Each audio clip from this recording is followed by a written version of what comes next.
Every vault was designed to break the people inside.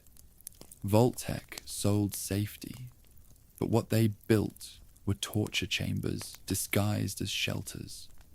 This is the complete history of Vault-Tec's human experiments. Make sure you subscribe before we start. Now let's begin. The biggest lie ever told in history wasn't a political speech or a cult manifesto.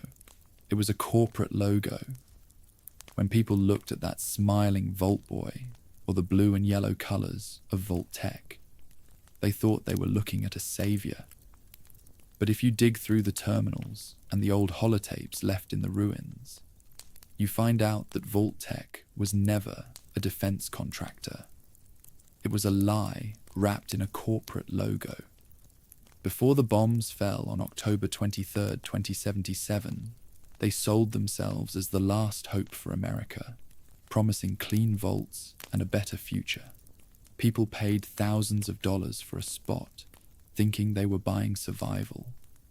In reality, they were just buying a ticket to be a lab rat in the largest human experiment in history. The truth is that Vault-Tec was basically a subsidiary of the Enclave, that shadow government of high-ranking officials and billionaires who were pulling the strings from behind the curtain. To the Enclave, the Great War wasn't a tragedy or the end of the world. They saw it as a demographic filter. They knew the world was ending because of the resource wars and the collapse of oil, so they used Vault-Tec to set up a massive laboratory system. They weren't interested in saving humanity. They were interested in data. They wanted to know how people would react to extreme isolation, radiation, and social collapse. Why? Because the Enclave's ultimate plan wasn't just to hide on an oil rig. They wanted to colonize another planet entirely. They needed to know how the human body and mind would hold up during deep space travel and in hostile environments. And the vaults were the perfect way to test that without any pesky ethics boards getting in the way. Every single vault had a purpose, and that purpose was never about keeping people safe. When you look at pre-war America, you see a country obsessed with survival, but it was a manufactured obsession. The annexation of Canada and the wars over the last drops of oil had everyone on edge. And Vault-Tec saw a massive opportunity. They approached the government with a proposal to build underground shelters to ensure the continuity of government, which looked like patriotism on paper. But in reality, it was a blank check to experiment on the population. They didn't just prepare for the apocalypse. The TV show actually confirms what fans suspected for years. They discussed starting the war themselves. Think about the mindset of a Vault-Tec executive like Bud Askins or Barb Howard. They sat in boardrooms with representatives from West Tech and Robco and discussed the end of the world as a business strategy. They realized that a world without competition meant they could reshape humanity however they wanted. The vaults weren't shelters. They were arcs, and Vault-Tec was playing God with whoever stepped inside. They weren't just waiting for the bombs, they were rooting for them. To them, the millions of people who died in the fire were just the overhead costs of doing business. The real value was in the people who made it inside the vaults, because those people were now property. The sheer scale of this conspiracy is hard to wrap your head around. It wasn't just one or two bad actors. It was an entire corporate culture built on the idea that human life is a resource to be spent. They had decades to plan this. They spent billions of taxpayer dollars building facilities that were designed to fail or to torture their occupants. And the government, the Enclave, signed off on all of it because they wanted the results. They wanted to know if they could control a population through fear and scarcity. When you walk through the wasteland today and see those rusted vault doors, You aren't looking at failed efforts to save the world. You're looking at successful efforts to study its death. So when we talk about what Vault-Tec really was, we're talking about the ultimate expression of corporate greed and government corruption. They took the fear of every American family and turned it into a profit margin and a data point. They promised a future, but they delivered a cage. And the most terrifying part is that the data they collected is still out there, being used by the people who still think they have the right to rule the world. Vault-Tec didn't just build the vaults to survive the war. They built them to win it.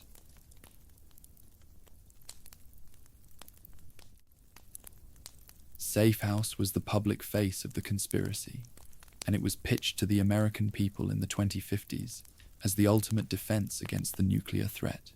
The propaganda was absolutely perfect. The government announced a partnership with Vault-Tec to build 122 vaults across the country, each capable of holding hundreds or even thousands of people. They promised everything: air filtration, water recycling, and food production. The story was that when the radiation cleared, these vault dwellers would emerge and rebuild civilization. People lined up to buy their way in, believing the government was finally looking out for them. But as we know, the government involved wasn't the one people thought they were voting for. The funding for Project Safehouse was astronomical. We're talking billions and billions of dollars. But that money wasn't spent on making the vaults safe. High-ranking officials knew exactly what Vault-Tec was up to, because they were the ones who ordered the experiments. The Enclave saw these vaults as a massive pool of resources. They planned to let Vault-Tec run the tests and monitor the results so the Enclave could use that knowledge to build their own perfect society later on. To them, the people in the vaults were disposable, but the data was priceless. It was a massive research project funded by the very people who were going to be the test subjects. This is where the specialized laboratory setups come in. Instead of spending the budget on high-quality life support or spare parts, Vault-Tec invested in monitoring equipment and experimental infrastructure. Every vault was designed around a specific stressor or experiment. One vault might be built to test social dynamics, while another was a lab for biological mutations. The government approved every single one of these designs. They knew that Vault 87 was going to test the forced evolutionary virus on unwilling citizens. They knew that Vault 11 was going to force people to murder each other. They signed the checks and watched the construction, knowing that the people moving in would never know the truth. The level of complicity here is staggering. You have to realize that the people building these things, the engineers and the contractors, were often in the dark too, or they were so well paid that they didn't ask questions. But at the top level, Project Safehouse was a cold, calculated betrayal. They built these shelters with intentional flaws. They stocked them with faulty equipment. They designed the layouts to induce claustrophobia or paranoia. And they did all of this while the public was cheering for them, thinking they were being saved from the Reds. It's the ultimate irony of the Fallout universe. The citizens were so afraid of the bombs from across the ocean that they didn't notice the knife being held to their backs by their own leaders. When the bombs finally did fall, Project Safehouse technically succeeded, in the sense that the vaults were built and people were inside. But survival isn't the same as safety. Most of those vaults failed within years because they were never meant to last. The experiments were designed to push people to their limits, and predictably, most people broke. The government didn't care if the residents of Vault 22 turned into plant monsters, or if the people in Vault 87 became super mutants. In fact, that was the point. They wanted to see it happen. So, Project Safehouse wasn't a defensive project, it was a procurement project. The government was procuring data on human suffering. They used the end of the world as an excuse to turn the entire United States into a laboratory.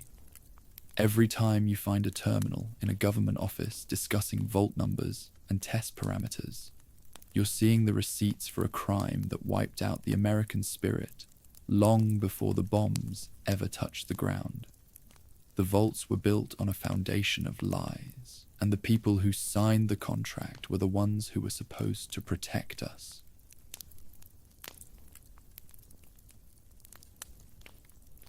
Explained inside Vault-Tec, they didn't call it human experimentation.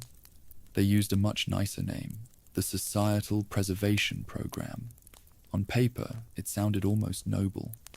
They claimed they were testing different social structures, like democracy, autocracy, and even different economic systems, to see which ones would work best for the long-term survival of the human race. The pitch was that when the Enclave finally rebuilt the world, or moved to another planet, they would have a blueprint for the perfect society. But the reality was way darker than just testing different types of government. The program was designed to see how far you could push a human being before they snapped. The stresses they introduced were varied and cruel. They wanted to know what happens when you remove all authority, or when you introduce way too much of it. They wanted to know if they could control reproduction or behavior through drugs, fear, and manipulation. These weren't just academic questions. They were looking for practical ways to control whoever survived the war. Vault-Tec needed real data from real people under real stress, and the vaults provided a perfectly controlled environment to get it. They categorized the experiments into types: social, psychological, and biological. Social experiments were some of the most famous and most messed up. You had Vault 11, where people were told they had to sacrifice one of their own every year, or everyone would die. That wasn't about survival. It was about testing obedience and how much guilt a group could handle before they collapsed. Then you had the psychological tests, like Vault 106, where they pumped psychotropic gas into the vents, just to see everyone descend into a drug-fueled nightmare of paranoia and violence. They even had virtual reality prisons, like Vault 112, where people were trapped in a 1950s-style simulation for 200 years, while a mad scientist tortured them for fun. The biological experiments were the ones that really left a mark on the wasteland. Vault 87 was used to expose people to the forced evolutionary virus, which is where the super mutants in the capital wasteland came from. They weren't trying to make life better. They were trying to create weapons and super soldiers. Then there was Vault 22, where they tested experimental plants that ended up turning the entire population into spore carriers, basically walking fungal colonies. These weren't accidents, they were planned outcomes. Vault-Tec wanted to know what happened when you weaponized biology against a captive population. What's truly insane is that most of these experiments actually failed to produce any useful data in the way we think of it. Vaults collapsed, people died too quickly, or things just went out of control. But Vault-Tec didn't care. Even a failure was a data point. They learned what didn't work, and the Enclave used that to refine their own plans for world domination. The Societal Preservation Program was never about preserving society. It was about learning how to dismantle it and rebuild it in a way that served the people in power. When you look at the program as a whole, it's a mountain of corpses and a database full of suffering. It was a massive, multi-billion-dollar effort to solve the problems of the elite by sacrificing the lives of the many. They used the end of the world to play God, and the results are still haunting the wasteland today.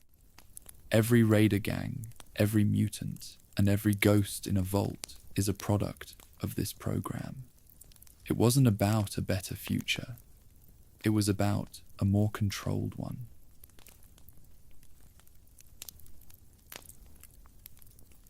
I want to talk about Vault 11 because it's one of the most chilling things Vault-Tec ever did.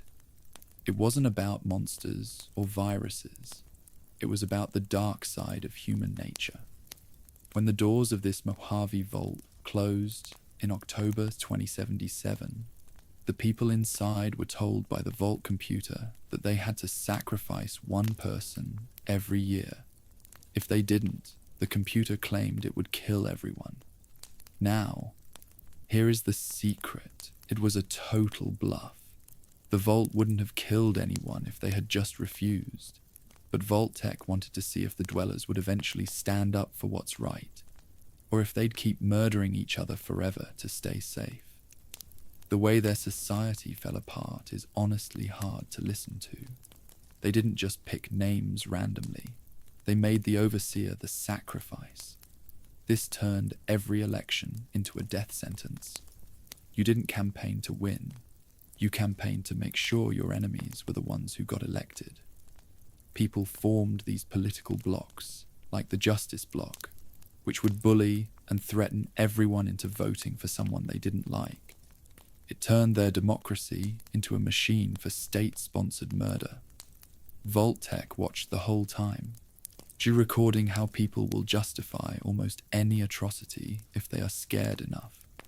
The breaking point came with a woman named Catherine Stone. The Justice Bloc tried to frame her husband just to mess with her. They told her they'd save him if she did some awful things for them, but then they betrayed her and elected him anyway. That broke her, and she went on an absolute rampage, assassinating the leaders of the bloc.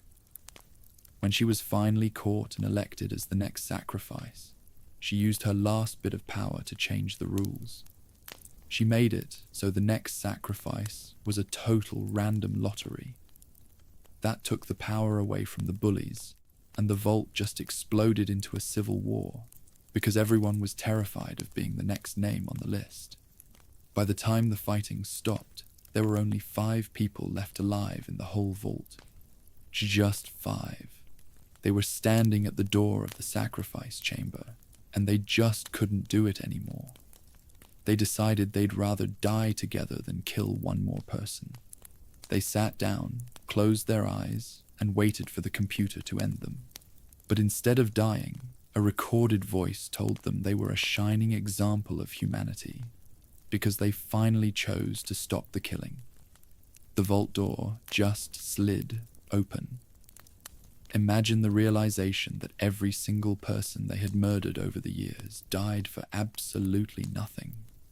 It was too much for them. 4 of them ended their own lives right there, and only 1 man walked out into the desert. Think about that guy walking out into the sun. His whole life, he was told that murder was the only way to survive. His parents and his friends all participated in a cult of death because they were scared of a computer.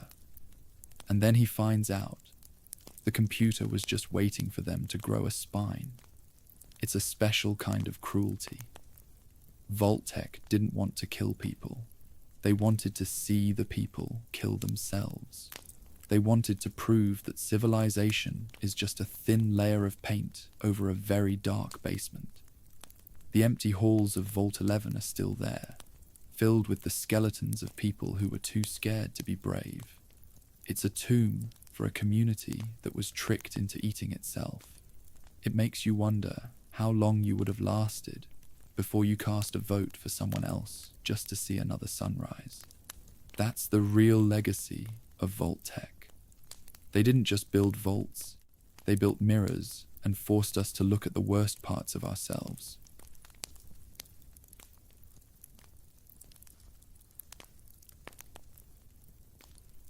Vault 12 is probably the most messed up biological experiment in the whole project.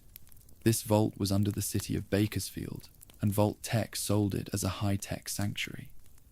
But the truth was way more disgusting. The scientists didn't want to save the people of Bakersfield. They wanted to see what happens when you slow cook a human being with radiation for a few decades. To make sure that happened, they gave the vault door a very specific flaw. It was built so it would never close all the way. It stayed cracked just enough to let the radioactive fallout from the bombs leak inside. When the bombs dropped on October 23rd, 2077, the residents rushed inside and thought they were safe. But then the sensors started beeping. They realized the air was hot with radiation, but they couldn't leave because the world outside was literally on fire. They were trapped in a metal box that was slowly poisoning them. It wasn't a quick death.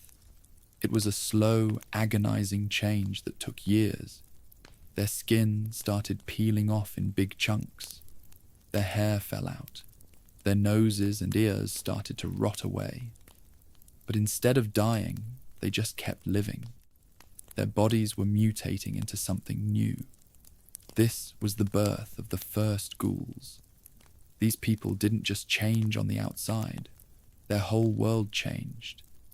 They had to learn how to live while they were literally falling apart. Since the radiation exposure was constant, but not quite enough to kill them instantly, they just kept going. Eventually, they became the first generation of ghouls, immortal, but cursed to look like walking corpses. When the radiation outside finally died down, they crawled out of the vault and found that they didn't belong in the world anymore. They stayed right there in Bakersfield and built a new city called Necropolis. It was a city for the dead, run by people who should have been in the ground, but were kept alive by corporate greed. The really dark part is that this was exactly what the government wanted. The Enclave, the guys pulling the strings, wanted to know if humans could be modified to survive in the wasteland without expensive gear. They used the people of Bakersfield as lab rats to find out. The data from Vault 12 taught them everything they needed to know about radiation and mutation.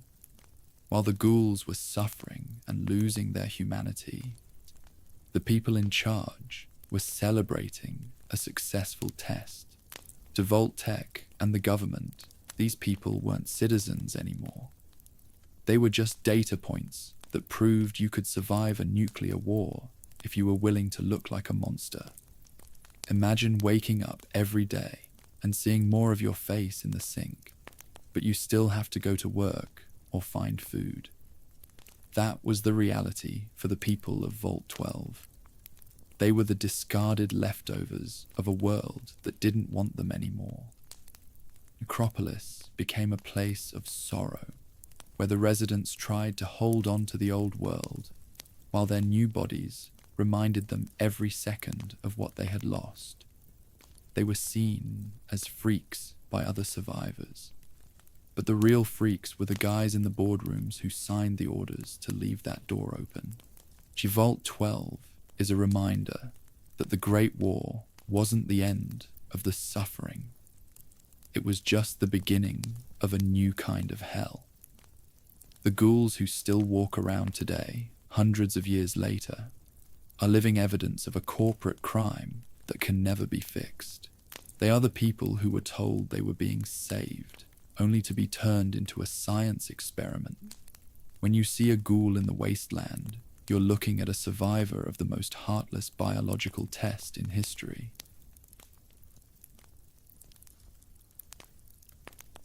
Vault 13 is the one everyone knows because of the first game, but its secret is actually kind of weird. Most vaults were testing crazy stuff like drugs or social engineering, but Vault 13 was what they called a control group. The scientists needed a baseline to see what happens to normal people when you lock them away for a long time.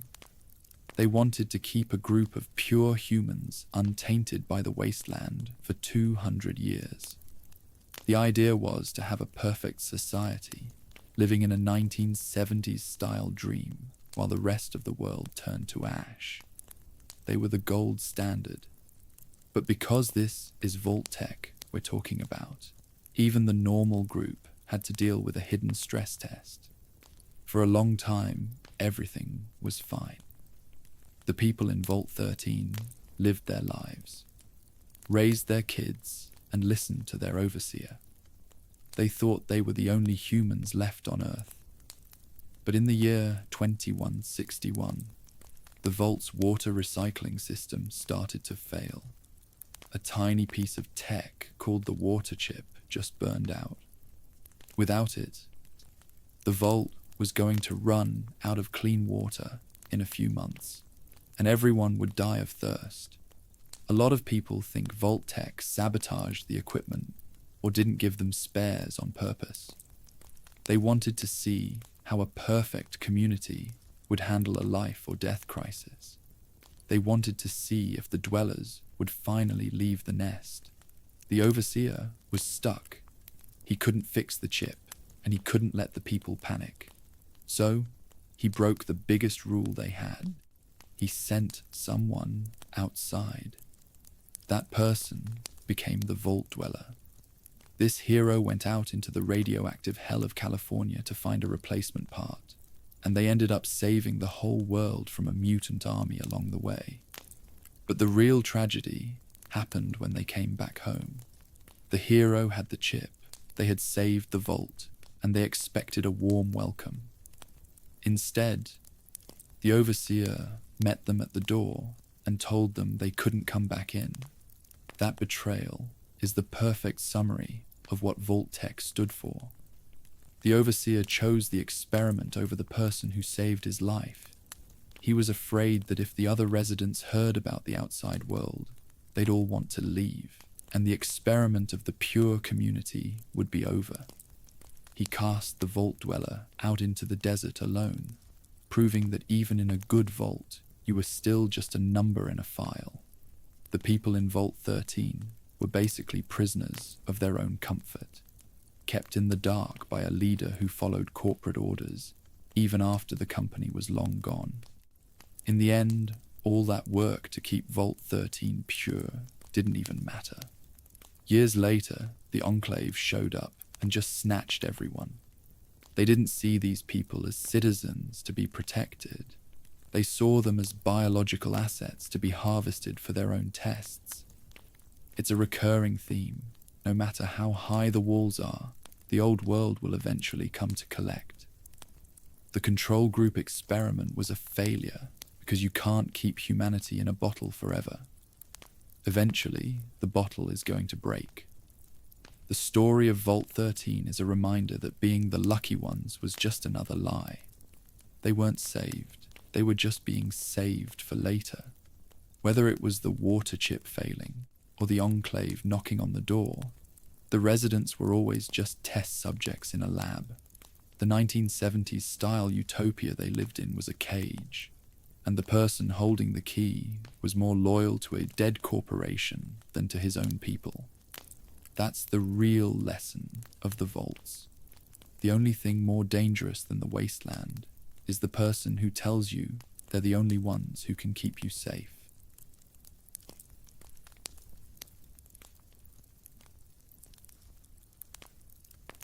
Now, Vault 15 is a really interesting one, because it basically created the modern wasteland in California. Vault-Tec had a very specific question for this one. What happens if you take people from every different walk of life and cram them into a tiny space for 50 years? They packed this vault with people of radically different ideologies, cultures, and religions.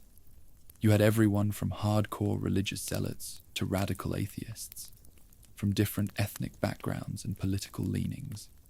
The idea was to see if they could actually form a stable society, or if they would just tear each other apart from the social friction.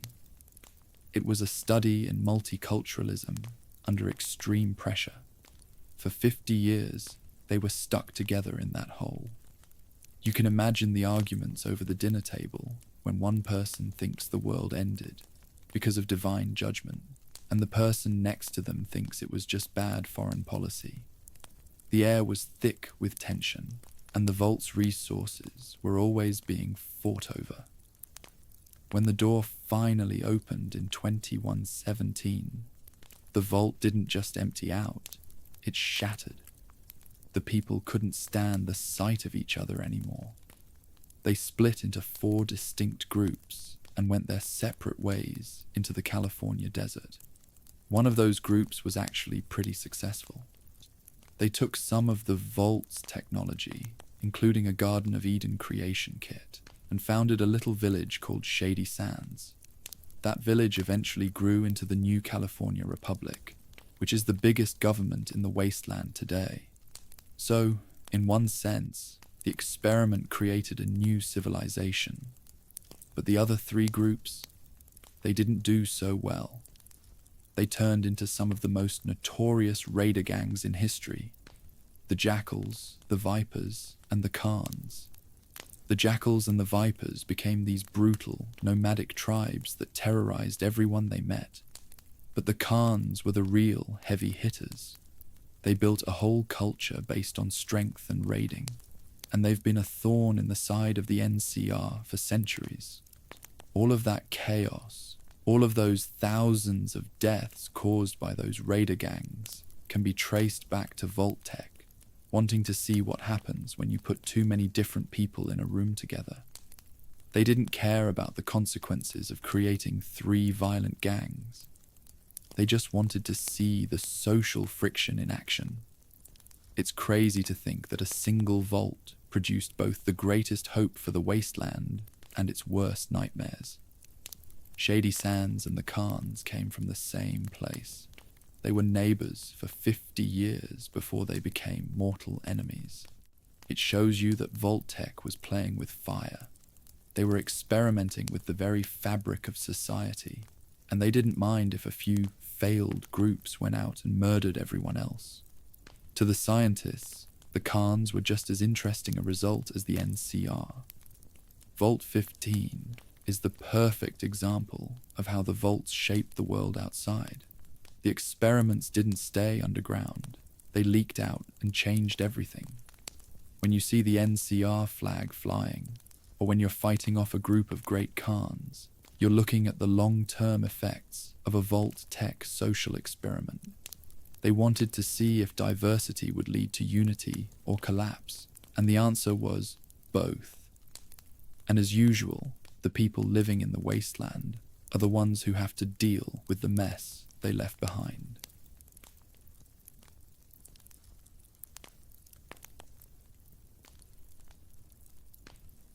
Vault 19 is a really twisted example of how Vault-Tec could take a perfectly normal group of people and turn them into a pack of snarling animals.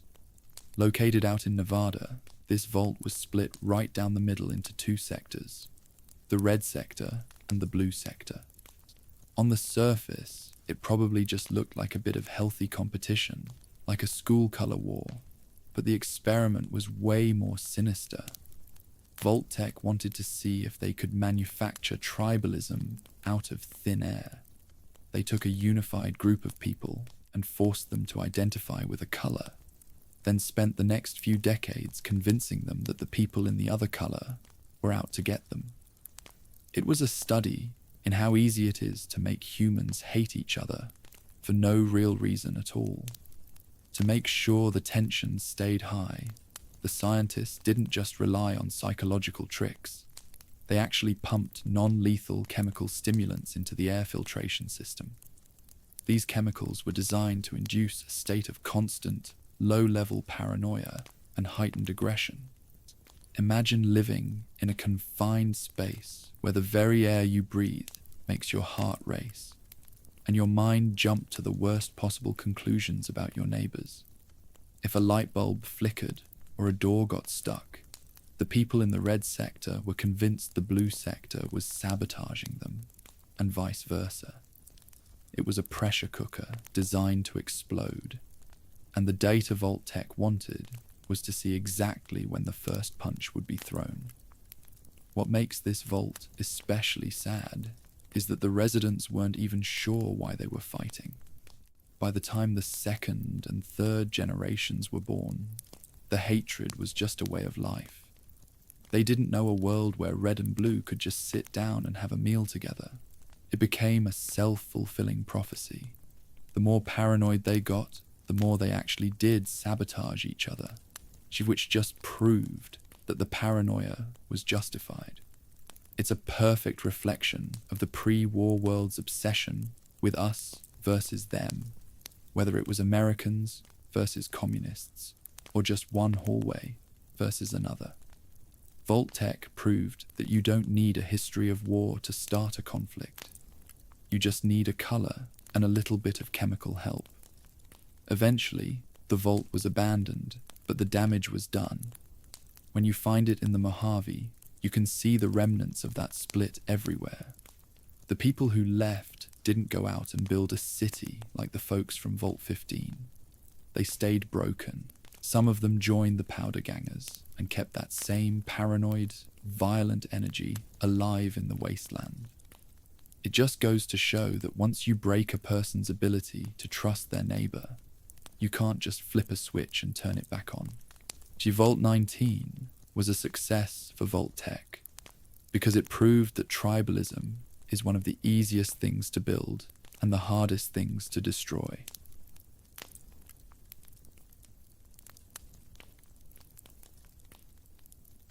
Now, if you want to see a vault that actually worked, at least for a while, you have to look at Vault 21. It's located directly under the ruins of Las Vegas, and Vault-Tec decided to lean into the local culture for this experiment. The rule for Vault 21 was simple. Every single dispute had to be settled by gambling.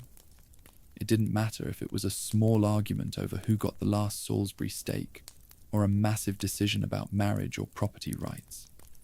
You didn't go to a judge, and you didn't have a fight. You sat down and you played a game of chance.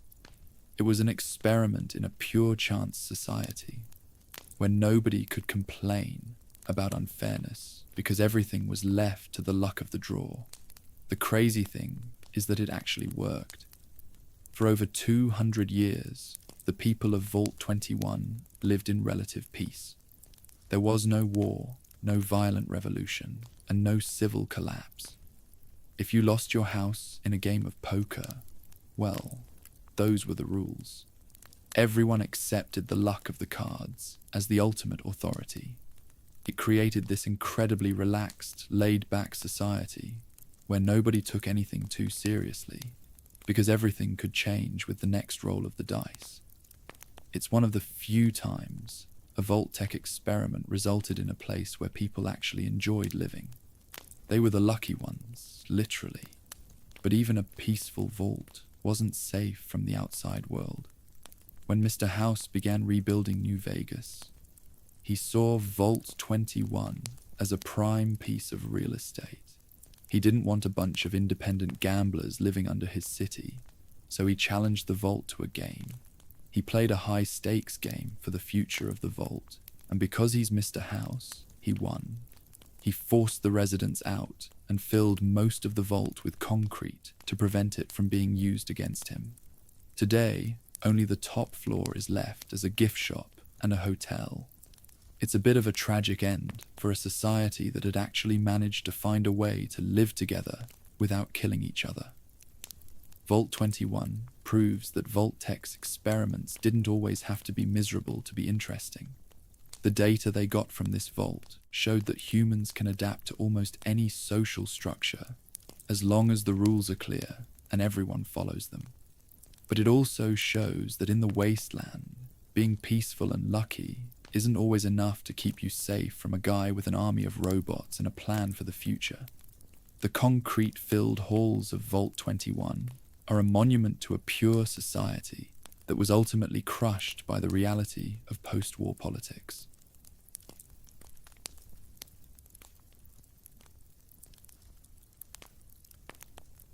Vault 22 is the stuff of actual nightmares. If you've ever explored it, you know the feeling of those overgrown, green hallways and the sound of something moving in the leaves. This vault was a laboratory for botanical research, and the goal was actually noble on the surface. They wanted to develop new ways to grow food in a world that was becoming a desert. They were working on a special kind of pest control fungus that was supposed to protect crops, but in classic Vault-Tec fashion, they didn't account for what happens when you play God with biology in a confined space. The fungus they created didn't just kill pests, it mutated. It started infecting the humans in the vault. It would get into their lungs through the spores in the air and slowly take over their bodies from the inside out. The victims didn't just die. They turned into spore carriers. They became these mindless, aggressive creatures that were more plant than human, covered in fungal growths and hidden in the greenery. The experiment proved that biological solutions are often way more dangerous than the problems they were meant to solve. A vault meant to feed the world ended up becoming a greenhouse for a new kind of monster. The infection spread so fast that the vault dwellers didn't have a chance. Those who weren't turned into spore carriers tried to flee, and some of them actually made it out. They traveled across the wasteland, but they carried the spores with them. You can find traces of their journey all the way in Zion Canyon. It's a terrifying thought. A group of refugees thinking they escaped a nightmare, only to realize they were bringing the end of the world with them in their own lungs. The experiment was a total disaster for the people involved, but for the scientists monitoring from a distance, it was a goldmine of data on fungal mutations. When you walk into Vault 22 today, the first thing you notice is the warning sign. Stay out. The plants kill. It's a lush, green paradise in the middle of a brown, dead desert, but it's the most dangerous place on the map. It shows you that Vault-Tec's curiosity had no limits. They were willing to risk the entire ecosystem of the planet just to see if they could make a better fertilizer. The spore carriers are a permanent reminder that some things were never meant to be grown in a lab, and once you let them out, there's no way to prune them back.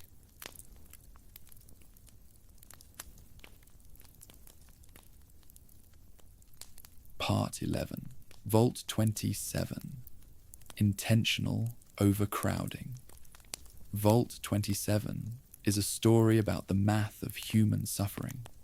Most vaults were designed to hold a specific number of people, usually around 1,000, with enough resources to keep them comfortable for decades.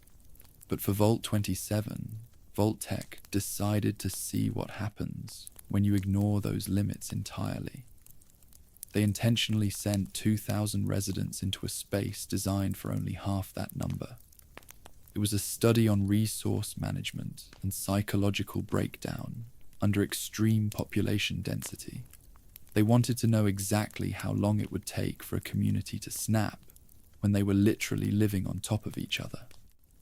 Imagine the absolute chaos of that first day. 2,000 people trying to find a bed in a place with only 1,000. The air recycling systems, the water filtration, the food dispensers, everything was being pushed to double its capacity from the very start. It wasn't just about physical discomfort.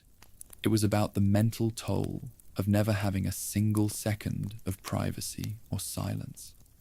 Vault-Tec wanted to observe how social hierarchies would shift when space became the most valuable resource in the world. They were looking for the breaking point where neighbors would start seeing each other as obstacles instead of friends. We don't have many records of how long Vault 27 lasted, but we can guess it wasn't a pretty ending. When you have that many people in such a small space, even a minor problem like a flu or a broken water pipe becomes a catastrophe. The experiment was designed to fail. It was meant to show the Enclave how much stress a population could handle before they descended into total anarchy. It's one of the most straightforward and cruel tests in the whole program, because it didn't involve fancy gas or viruses, just the simple, crushing weight of too many people in too small a room. This vault serves as a reminder that Vault-Tec viewed humans as a liquid. They wanted to see how much they could pour into a container before it spilled over. They didn't care about the people sleeping in the hallways or the fights that broke out over a chair. They just wanted the data on population density. It's a cold, clinical way to look at human life, and it's a perfect example of why the vaults were never truly meant to save anyone. They were just containers for the experiments. Part 12, Vault 31. Buds, Cryo Management. Now we're getting into some of the newest and most shocking lore from the 2024 TV series. Vault 31 is a secret that sat under our noses for a long time. It's not a living space for families. It's a cryogenic storage facility for Vault-Tec's junior executives. These were people nicknamed Buds, named after a high-ranking official named Bud Askins. The idea was to freeze these loyal corporate climbers so they could be thawed out in the future to run the world. It's a genetic and ideological breeding pool designed to make sure that Vault-Tec stays in charge forever. While other vaults were struggling to survive or being turned into monsters, the people in Vault 31 were literally chilling, just they were waiting for the perfect time to wake up and take over the neighboring vaults, 32 and 33. The experiment here wasn't about the people inside Vault 31. It was about how they would manage and control the people outside of it. It's a long-term management strategy that spans centuries. By keeping a steady supply of pre-war executives, Vault-Tec ensured that their specific corporate philosophy would never die out. The manager of this facility, a brain in a jar that used to be Bud Askins, spent over 200 years making sure the plan stayed on track. It's a weirdly funny and horrifying image. A tiny robot with a human brain scurrying around a dark vault, watching over rows of frozen businessmen. This vault proves that Vault-Tec's leadership never intended to just provide the vaults and disappear. They intended to be the kings of the new world. They weren't just testing humanity, they were waiting to own it. Vault 31 is the anchor for a 3-vault system that was designed to be the ultimate corporate utopia. It shows that the experiments weren't just for the sake of science, they were for the sake of power. The junior executives in the freezers were the ultimate insurance policy. No matter how much the world changed, Vault-Tec wanted to make sure there was always a manager in a suit, ready to tell everyone else what to do. It's the ultimate expression of corporate ego, surviving the end of the world just to keep climbing the ladder. Part 13, Vault 33, The Perfect Society, Live Vault. 33, along with its neighbor, Vault 32, is where the lie of the perfect society really hits home. The residents of these vaults were told that they were the best and brightest of America, chosen to preserve the values of the country and prepare for Reclamation Day. They lived in a 1970s-style paradise, farming crops and raising families in peace.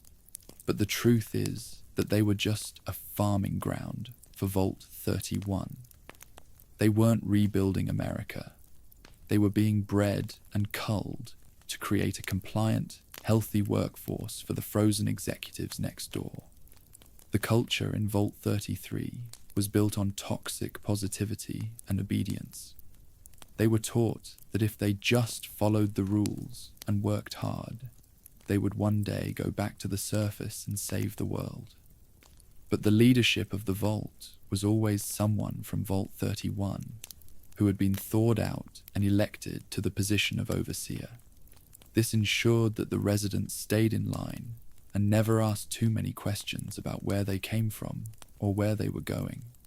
It was a factory for people, designed to produce a population that was easy to manage. The tragedy of Vault 33 is that the people there were genuinely good. They wanted to help. They believed in the dream. But that dream was a leash. They were being kept in a state of perpetual childhood, waiting for a day that was never going to come on their terms. When the truth finally started to leak out, it destroyed the community. They realized that their entire history, their marriages, their births, their very purpose, was just a corporate project managed by a brain in a jar. This vault shows how Vault-Tec could use hope as an experiment just as easily as they used fear. By giving people a perfect life and a noble goal, they could control them more effectively than if they had used psychotropic gas or monsters. Vault 33 was a success because the people didn't even know they were in a cage. They thought they were the chosen ones, but they were just the laborers for a company that had been dead for 200 years. Part 14. Vault 68. 999 men, 1 woman. Vault 68 is one of the most famous and controversial social experiments in the entire program. The premise was as simple as it was brutal. Vault-Tec took 1,000 people and put them in a vault, but the gender ratio was completely skewed.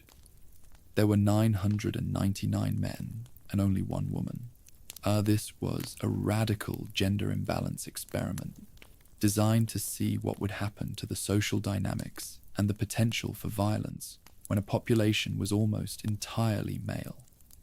Vault-Tec wanted to observe if the men would form a queen bee hierarchy, or if the society would immediately descend into a war of all against all.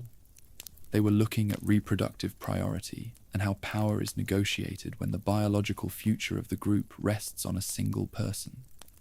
It's an incredibly dark and cynical look at human behavior. We don't have the full records of what happened inside, but you can imagine the tension and the horror of being that 1 woman trapped in a steel box with 1,000 men who were all part of a psychological experiment they didn't understand.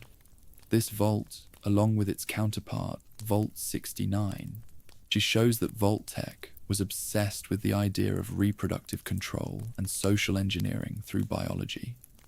They didn't care about the ethics of the situation. They only cared about the data on group aggression and sexual politics. It's a prime example of the petri dish mentality, where people were just variables to be shifted around to see what would happen. While we don't know the final fate of Vault 68, its existence serves as a reminder of how far Vault-Tec was willing to go to test a theory.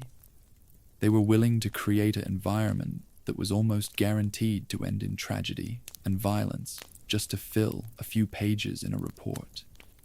It's one of those vaults that makes you realize that the scientists in the boardrooms were often more dangerous than any mutant in the wasteland. Part 15, Vault 69, 999 women. Geez, 1 man. If Vault 68 was a nightmare of male aggression, Vault 69 was the other side of that same coin. Vault-Tec wanted to see what would happen if the gender ratio was flipped, putting 999 women in a vault with only 1 man. On the surface, some people might joke about this being a dream scenario for that 1 guy, but in reality, it was a cold biological experiment focused on reproductive priority and social hierarchy. Vault-Tec wasn't looking to create a paradise.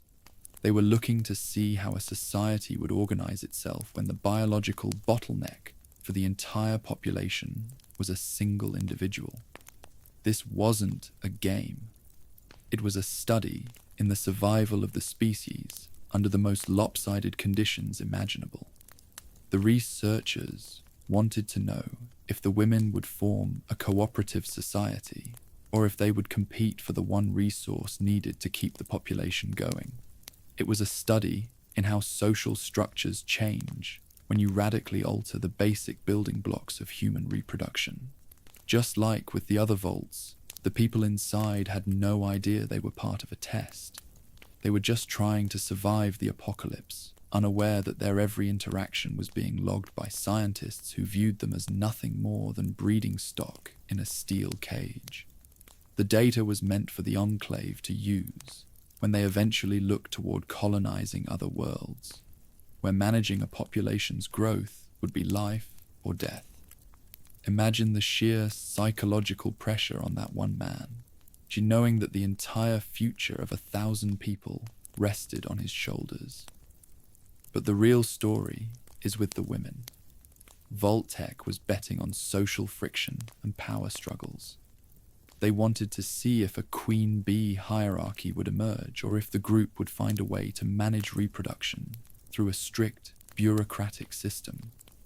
It likely turned into a rigid, controlled society, where every birth and every relationship was managed by a strict set of rules to prevent total collapse. It's another example of how Vault-Tec used the most basic parts of being human as a tool for their own data collection. The atmosphere in Vault 69 must have been one of constant, simmering tension. Without a natural balance, every social interaction would be weighted with the importance of the Vault's long-term survival. There were no normal relationships in a place like that. Everything was part of the experiment. While the people inside were trying to build lives, the cameras were recording how they negotiated power and how they handled the crushing responsibility of being the last of their kind. It's a cynical way to look at human connection, turning love and family into a series of data points for a government that was watching from the safety of an oil rig. In the end, Vault 69 is a reminder that Vault-Tec didn't care about the happiness or the well-being of their subjects. They only cared about the what-if. They were willing to trap 1,000 people in a biological dead end just to see how they'd try to climb out. Whether the Vault eventually thrived or descended into a different kind of chaos, the result was the same. A group of people had their lives stolen from them so that a shadow government could learn how to better control the future. It's one of the most famous vaults for a reason, but the humor people find in it disappears pretty fast when you think about the actual human cost. Part 16, Vault 76, the Control Vault. That was not Vault 76 is famous across the wasteland as the Reclamation Vault in West Virginia, and for a long time the public believed it was one of the few honest control vaults. It was marketed as a place for the best and brightest, the engineers, the scientists, and the leaders who would rebuild America exactly 25 years after the bombs fell. They were told they were the chosen ones, the first contact team for a new world. But as we've learned from the records left behind in Appalachia, Vault-Tec always has a secondary motive. This wasn't just about rebuilding farms and towns. It was about securing the region's nuclear silos. The residents were forced out on Reclamation Day, whether they were ready or not, and the vault was sealed behind them. Vault-Tec and the Enclave didn't want these people to just build a new society. They wanted them to compete for control of the nuclear weapons still sitting in their launchers. By choosing the smartest and most capable Americans, Vault-Tec ensured that whoever won that race would have the power to enforce the company's will on the new world. It was a race for nuclear dominance disguised as a patriotic mission.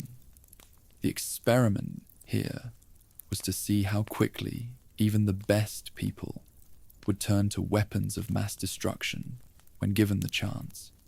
Think about the irony of that situation. You spend 25 years in a vault being told you are the hope of humanity, and then you're kicked out into the woods and told to go find some nuclear launch codes. It turned the dwellers of Vault 76 into a high-stakes scavenger hunt team for the Enclave. They weren't just rebuilding, they were securing assets for a corporation that was still trying to win a war that had ended decades ago. It shows that even the good vaults had a dark, strategic purpose that had nothing to do with the safety of the residents. The pressure on the dwellers was immense. They emerged into a world filled with scorched and mutated horrors, only to find out that their real job was to play a deadly game of King of the Hill with nuclear missiles. Vault-Tec knew that by pitting the smartest people against each other in a resource-scarce environment, they would produce a clear winner, someone capable of leading the Enclave's new world order. It was a brutal way to filter for leadership. They didn't want a peaceful community. They wanted a dominant one. Even the control vaults, like 76, were part of the experiment because they provided a baseline for how perfect citizens would behave when they were suddenly thrown into a lawless land with the keys to the world's destruction. The dwellers didn't just rebuild West Virginia. They turned it into a battleground, proving that even the most educated people can be manipulated into continuing the cycle of war if you give them the right incentives. Vault 76 is a testament to the idea that Vault-Tec never really stopped fighting the Great War. They just moved the battlefield underground. Part 17. Vault 77. One man and a crate of puppets. Vault 77 is one of those stories that sounds like an urban legend until you find the evidence. This was a study on extreme isolation, but with a weird psychological twist that only Vault-Tec could dream up. One man was locked in a vault all by himself, with absolutely no other human contact. No family, no friends, no other residents. The only thing Vault-Tec left for him was a crate full of puppets. It was a test to see how long a human mind can stay sane when it has nothing to talk to but inanimate objects. It's a terrifyingly simple experiment designed to see at what point the brain starts to hallucinate its own company. For a long time, the man stayed solitary, but the crushing silence eventually did what it was designed to do. It broke him. He started talking to the puppets, giving them names and personalities, and eventually he began to believe they were real. He formed a particularly dark bond with a Vault Boy puppet, which he believed was whispering to him and encouraging his descent into madness. He wasn't just playing with toys. He was building a secondary reality to escape the fact that he was completely alone in a steel tomb. By the time he finally left the vault, he wasn't a man anymore. He was a legend known as the Puppet Man. Slavers and raiders in the capital wasteland still tell stories about a man in a vault suit who wanders the wastes with a puppet on his hand, leaving a trail of bodies behind him. Vault-Tec's experiment succeeded in proving that total isolation is one of the most effective ways to destroy a human personality. They didn't just want to see if he'd survive. They wanted to see the transformation from a functioning human into something completely different. They created a monster out of a regular citizen just to see what would happen to the brain when the social world is replaced by felt and stuffing. Imagine being in that vault for years, with nothing but the sound of your own voice and the painted smiles of puppets. The psychological horror of that is hard to even put into words. Vault-Tec recorded every second of his breakdown, documenting the moment he stopped being a person and started being a subject. To the researchers, his madness wasn't a tragedy. It was a successful data point in their study of long-term isolation. They were looking for the breaking point, and they found it. The Puppet Man is a ghost of the pre-war world, a living example of how Vault-Tec could weaponize loneliness. He didn't have a virus or a mutation. He just had a crate of puppets and too much time. When you find the jumpsuit from Vault 77 in the game, it's a chilling reminder that the most effective way to ruin a person is to just leave them alone with their own thoughts.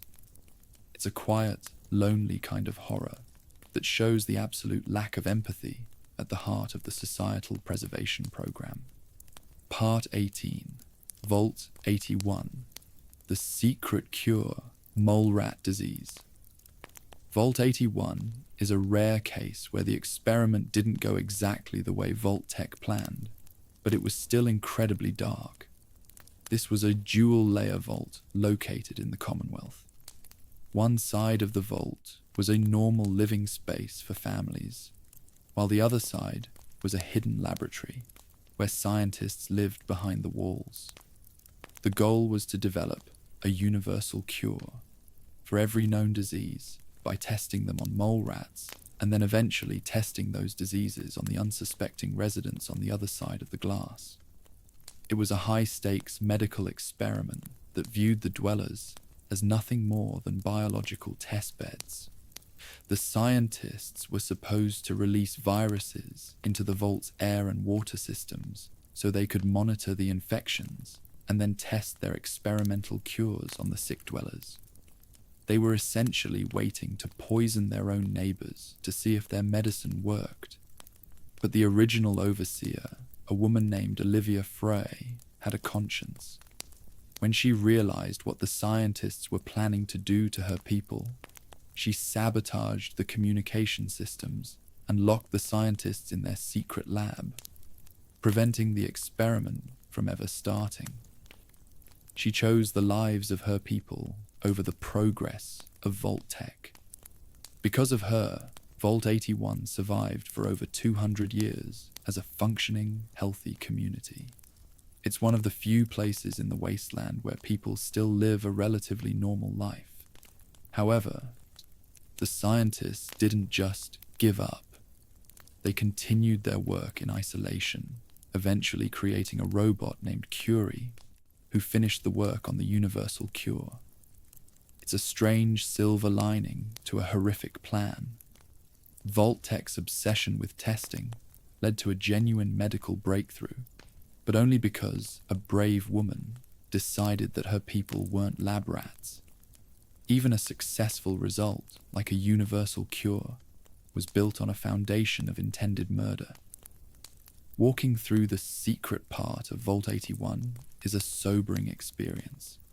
You see the cages and the labs where they were preparing to wipe out an entire community for the sake of a patent. The data they were looking for was meant to ensure that the Enclave's elite would never have to worry about getting sick, no matter what happened to the rest of the world. It shows that even when Vault-Tec was trying to help, they were doing it through a lens of total exploitation. They weren't looking for a cure for humanity. They were looking for a cure for the people they deemed important. The story of Vault 81 is a rare moment of victory over the corporation. It shows that the plan wasn't perfect, and that a single person with a moral compass could stop the machine. But it also reminds us how close 1,000 people came to being killed by their own air supply. Vault 81 is a beacon of hope in the wasteland, but it's a hope that only exists because someone stood up and said no to the government's contract.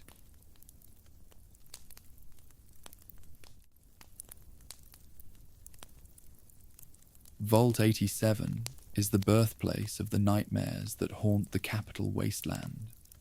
Located in a highly radioactive area, this vault was never about survival.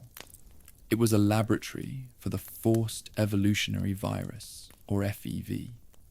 Vault-Tec and the government wanted to create a super soldier who could survive in a nuclear world, and they used the vault residents as the raw material. People walked into that vault thinking they were being saved, but they were immediately dragged off to be dipped in vats of green goop. It was a factory of mutation, turning ordinary people into mindless, violent monsters.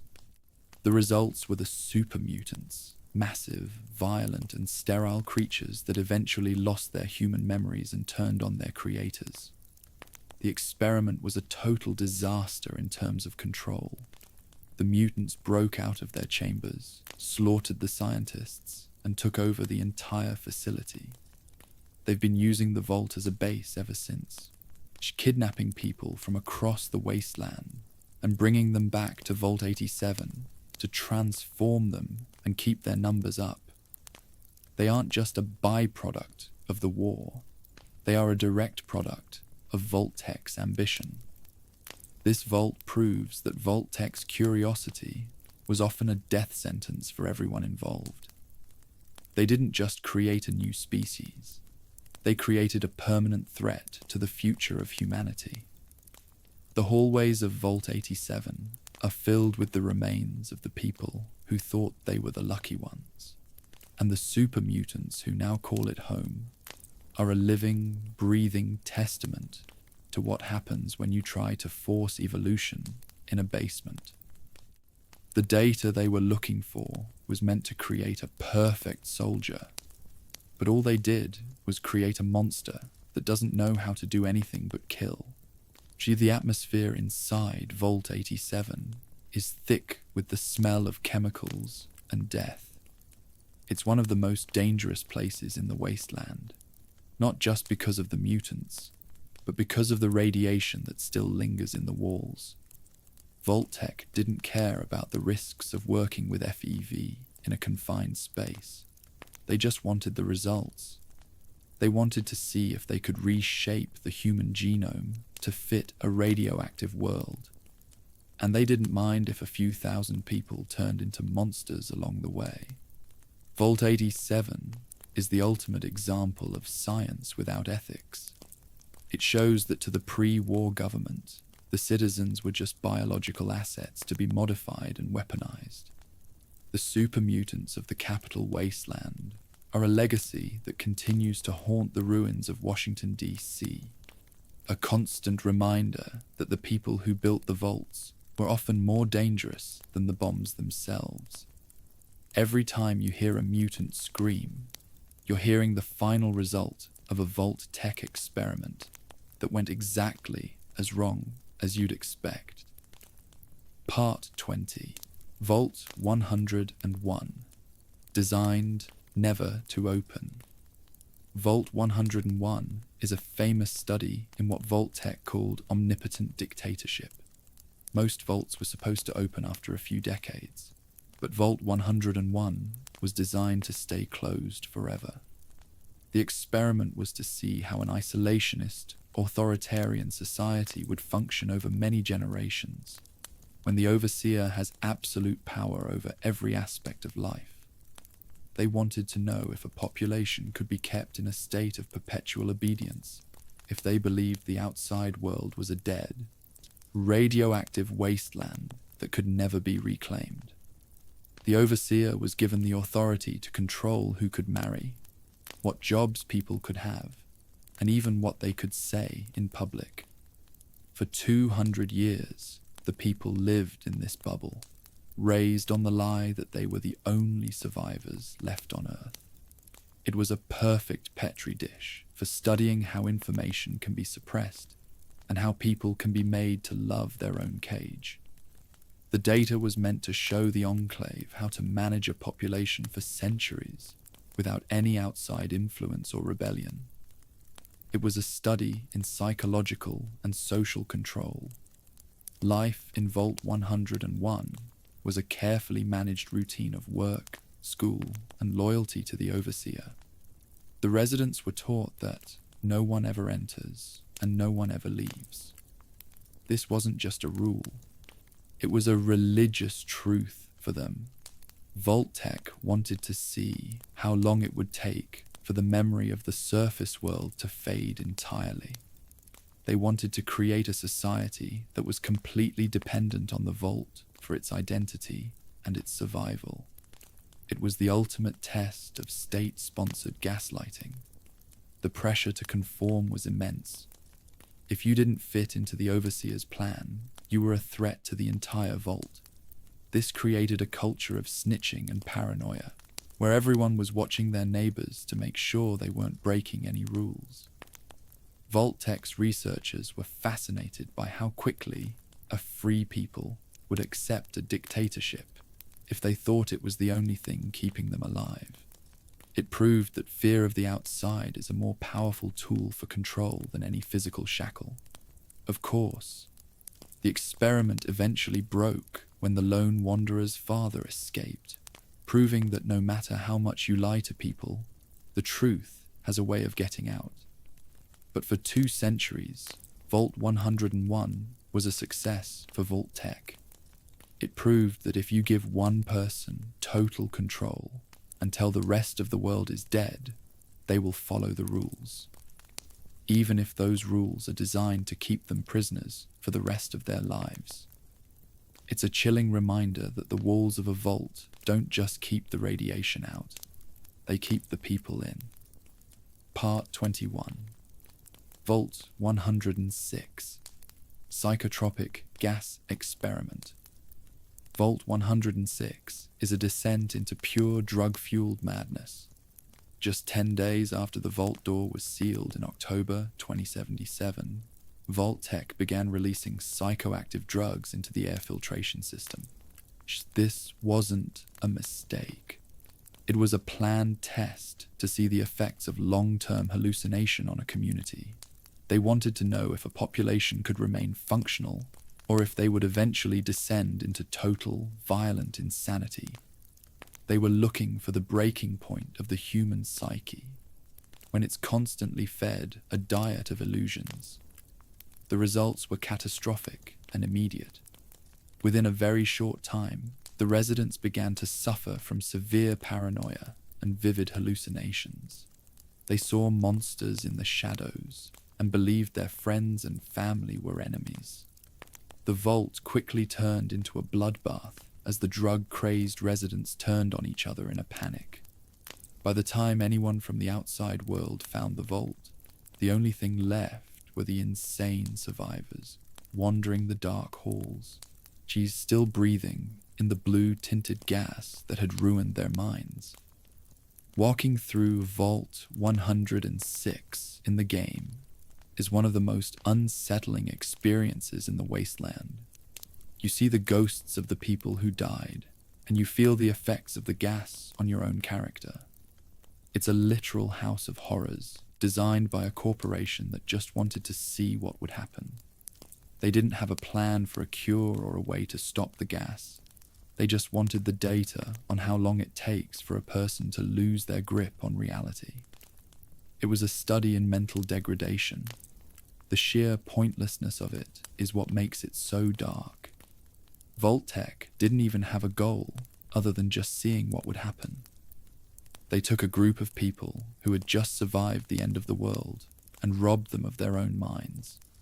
They turned their sanctuary into a nightmare. Every terminal entry from the early days of the vault records the descent into madness as the doctors and the residents slowly realized that the air they were breathing was killing their souls. Vault 106 is a permanent reminder that Vault-Tec viewed the human brain as just another piece of hardware to be poked and prodded until it finally broke. They weren't looking for a better society. They were looking for the limits of human suffering. When you see the survivors wandering the halls today, you're looking at the final result of a corporate experiment that succeeded in its goal. It proved that if you take away a person's mind, there is nothing left but violence and shadows. Part 22, Vault 108, The Gary Cloning Horror. If you want to talk about the absolute peak of Vault-Tec's weirdness, you have to talk about Vault 108. This place is legendary in the wasteland, but for all the wrong reasons.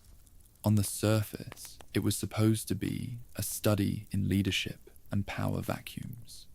They intentionally filled the vault with people who were destined to die of natural causes early on, including an overseer who was known to have a terminal illness. They also broke the power supply and gave them way too many weapons. But that was just the appetizer. The real main course was the cloning laboratory hidden deep inside. This wasn't a lab for saving lives. It was a lab where they were trying to perfect the art of making a human being from scratch. The man they chose for this was a guy named Gary. We don't know much about the original Gary, but we know what happened to his copies. For some reason, maybe it was a malfunction, or maybe the scientists were just that bored and cruel. The clones started to come out wrong. Each new Gary was more aggressive than the last.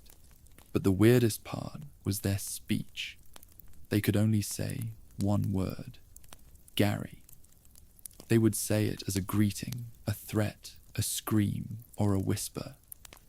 As more and more Garys were created, they started to realize they were all the same. They formed a weird, hive mind-like bond and decided that anyone who wasn't a Gary didn't belong in the vault. The original residents and the scientists didn't stand a chance. The clones eventually broke out and slaughtered everyone who wasn't a Gary. By the time the lone wanderer finds the place, the vault is a ghost town filled with dozens of clones, all wandering around and talking to each other in that one-word language. It's a terrifying and bizarre scene that shows what happens when Vault-Tec plays with the building blocks of life. They didn't care about the ethical nightmare of creating a disposable person. They just wanted to see if they could mass produce a population. Well, they succeeded, but they created a monster that could only recognize itself. This vault is the ultimate example of a "what were they thinking" scenario. There was no noble goal here. It was just a group of scientists in a bunker, seeing how far they could push cloning technology before it snapped. The result was a vault full of identical men who can't communicate with the rest of the world. It proves that to Vault-Tec, a human being was just a template.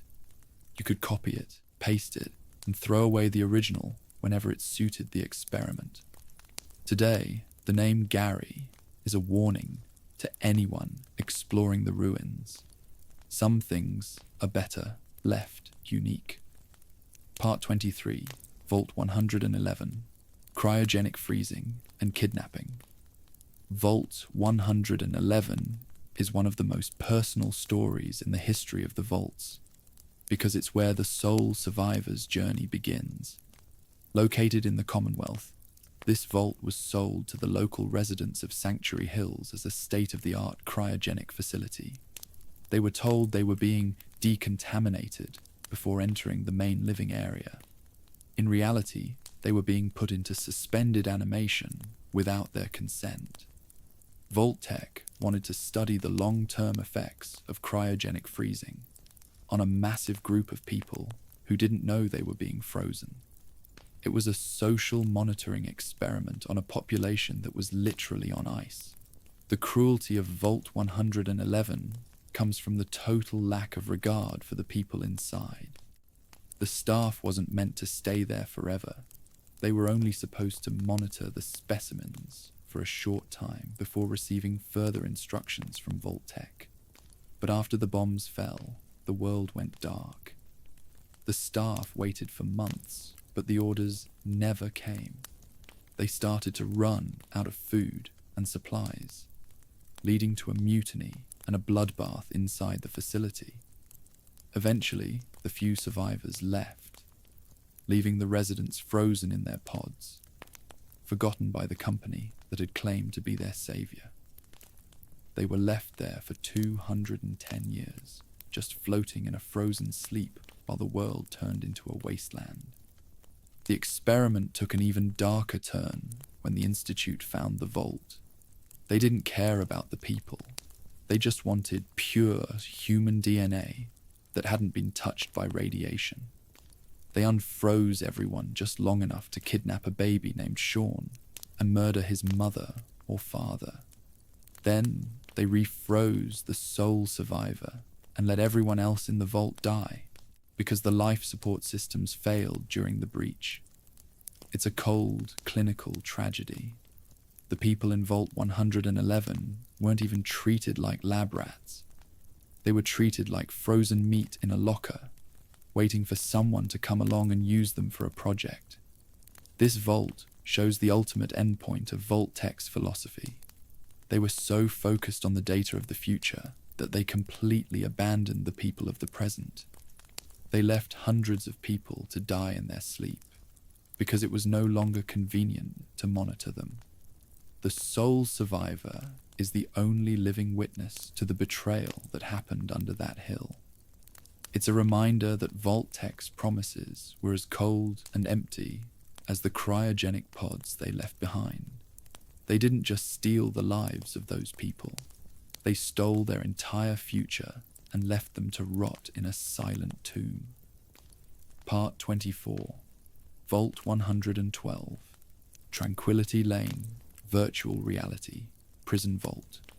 112 is arguably the most evil place in the entire Fallout universe.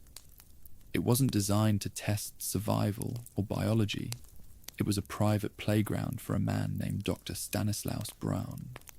Braun was the creator of the Garden of Eden creation kit and one of the lead scientists at Vault-Tec, and he wanted a place where he could live forever as a god. He put the residents into virtual reality pods and trapped their minds in a simulation called Tranquility Lane. On the surface, it looked like a perfect 1950s style American neighborhood with white picket fences and sunny skies. But for the people inside, it was a 200-year nightmare. Braun had total God mode control over the simulation. He could change the weather, rewrite people's memories, and kill them in horrific ways, only to reset the program and do it all over again the next day. The residents had no idea they were in a machine. They just lived through endless cycles of torture and confusion, while Braun laughed at them. It was a study in the limits of human psychological endurance, but it was really just a way for a bored sociopath to pass the time. Vault-Tec gave Braun a whole population of human beings to play with as a reward for his work on the GECK. The horror of Vault 112 is the scale of the time involved. Imagine being tortured for 2 centuries, dying thousands of times, and never being allowed to finally rest. By the time the lone wanderer finds the vault, most of the residents are basically brain dead, their minds broken by the endless cruelty of the simulation. They aren't even people anymore. They are just NPCs in Braun's sick game. It's the ultimate expression of how Vault-Tec viewed the common citizen, as toys for the elite. When you finally enter the simulation and see the black and white world of Tranquility Lane, you realize that this is what Vault-Tec really wanted for everyone. They wanted a world they could control perfectly, where they could play with life and death at the touch of a button. Dr. Braun is the face of corporate arrogance, a man who thought his genius gave him the right to own the souls of others. Vault 112 is a monument to that arrogance, a virtual hell that lasted long after the world above it had turned to dust. Issue 25, Vault 118, The Rich Elite's Paradise. Deep in the foggy woods of Far Harbor, there is a vault that was built for a very different kind of person. Vault 118 was intended to house the ultra-wealthy, the 1% of the pre-war world who thought they could buy their way out of the apocalypse. The experiment here was about social conflict between the elites and the people meant to serve them. Vault-Tec wanted to see what happens when the rich are forced to live in close quarters with the lower class for generations. But as usual, things took a weird technological turn that nobody expected. The elites in the vault realized that even with all their money, they were still going to die of old age eventually. So, they used the vault's resources to turn themselves into robo-brains. They had their brains removed and placed into robotic bodies so they could live forever in luxury. They spent the next 200 years living in a fancy underground hotel, throwing parties and arguing over petty drama, while the world outside fell apart. It was a paradise for the rich, but it was a paradise built on the literal brains of the people who thought they were better than everyone else. The social conflict didn't go away just because they became robots. It actually got worse. A murder mystery eventually broke out that lasted for centuries, because even as immortal machines, these people couldn't stop being greedy and selfish. They were stuck in a loop of high society nonsense while their servants and the world around them suffered. It's a darkly funny look at how the rich in the Fallout universe didn't want to save the world. They just wanted to outlive it so they could keep being rich in a basement. Vault 118 shows us that Vault-Tec's experiments weren't just for the poor and the middle class. They were happy to experiment on their own customers if it provided interesting data on immortality and social hierarchy. The robo-brains of Vault 118 are a perfect metaphor for the pre-war elite. Detached, cold, and more machine than human. They bought their survival, but they lost their humanity in the process, proving that even with all the money in the world, you're still just another test subject to the guys running the show. Part 26. The Enclave's role. Monitoring the experiments throughout this whole history, there has been a shadow hanging over every vault door. The Enclave. You have to understand that Vault-Tec didn't just do this for fun. They were the muscle and the scientists for the shadow government. The Enclave was monitoring every single heartbeat, every social collapse, and every mutation from their headquarters on the Poseidon energy oil rig. They had a direct feed to the Vault computers, and they were the ones who were actually analyzing the data. To the Enclave, the people in the vaults were never meant to be the future of America. They were expendable assets and pre-selected mutations. The Enclave used the vaults as a massive research and development department. They wanted to know how to build a better human, how to control a population, and how to survive in space. When a vault failed and everyone died, the Enclave didn't mourn. They just filed the report and moved on to the next one. They viewed themselves as the only true humans left, and they saw the Vault Dwellers as a separate species that they could harvest for parts or use as slaves whenever they finally decided to come back to the surface. It was a relationship between a scientist and a lab rat, and the oil rig was the lab bench. This is why so many vaults have impossible choices or intentional flaws. The Enclave wanted to see how lesser humans would handle those situations so they could avoid them themselves. They were using the rest of the country as a shield and a test bed. All the suffering we've talked about, the sacrifices in Vault 11, the ghouls in Vault 12, the madness in Vault 106, all of it was being beamed back to a group of men in suits who were sipping wine and waiting for the right moment to take it all back. The Enclave's role in the vaults is the ultimate proof of the conspiracy. It shows that the end of the world was a managed event. They didn't want to stop the war. They wanted to use the war to clear the board so they could play a new game. Every time you find an Enclave terminal talking about specimen collection from a vault, you're seeing the true face of the people who built the world we live in. They weren't just watching the world burn. They were taking notes on the temperature. Part 27.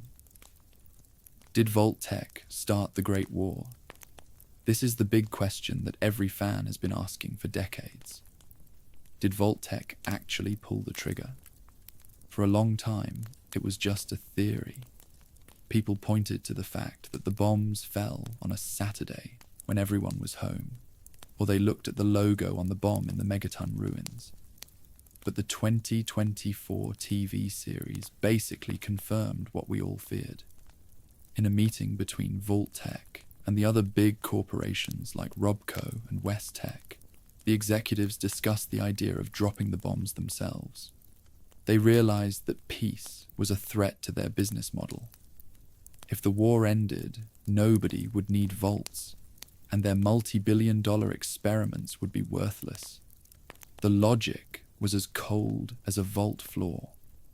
They believed that by starting the apocalypse, they could win the game of capitalism forever by outlasting everyone else. They didn't want to wait for China or the US to make a mistake. They wanted to control the timeline. Whether they actually dropped the first bomb or just manipulated things so it was inevitable, the intent was there. They saw the deaths of billions as a necessary step to ensure their corporate dominance.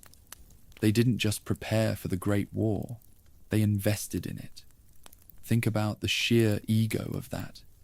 A group of executives decided to end human civilization just to see if their shelters worked and to make sure their stock prices stayed high in the new world. It turns the Great War from a political tragedy into a corporate merger from hell. They weren't fighting for land or resources. They were fighting for the right to own the future. If Vault-Tec did start the war, then every single tragedy in the wasteland, every mutant, every raider, every burnt-out city, is their fault. They didn't save humanity from the fire. They lit the match. This revelation changes everything about how we look at the ruins. When you walk through a destroyed city, you aren't just looking at the result of a war between nations. You're looking at a crime scene, a corporate crime scene. Vault-Tec took the world and broke it on purpose so they could be the ones to glue the pieces back together. It's the ultimate expression of the war never changes theme. Humans will always find a reason to kill each other, and in 2077, that reason was a better profit margin for the year 2300. Part 28. The true purpose of the vaults. So, what is the final verdict on the vaults? After looking at all the evidence, from the capital wasteland to the Mojave and the Commonwealth, the answer is clear. The vaults were never meant to save anyone. They were never about the survival of the American people or the preservation of culture. They were a massive, multi-billion-dollar laboratory system designed to solve the problems of the elite. Every vault was a petri dish, and every dweller was a variable. Vault-Tec and the Enclave were looking for the keys to the universe: space travel, immortality, and total social control, and they were willing to turn the entire planet into a graveyard to find them. The true purpose of the vaults was to treat humanity as a biological and psychological resource. They wanted to know the exact breaking point of a human soul so they could build a society that would never break again. They wanted to know how to mutation-proof a soldier and how to keep a manager alive for 1,000 years. The vaults were the ultimate sink or swim test, designed to filter out the weak and provide the powerful with the data they needed to rule the stars. It's the most cynical and heartless project ever conceived, and it was funded by the very people it was designed to destroy. When you look back at the history we've covered, you see a mountain of corpses and a database full of suffering. From the sacrifices in Vault 11 to the frozen families in Vault 111, the message is always the same. You are property. Vault-Tec didn't just build shelters, they built cages.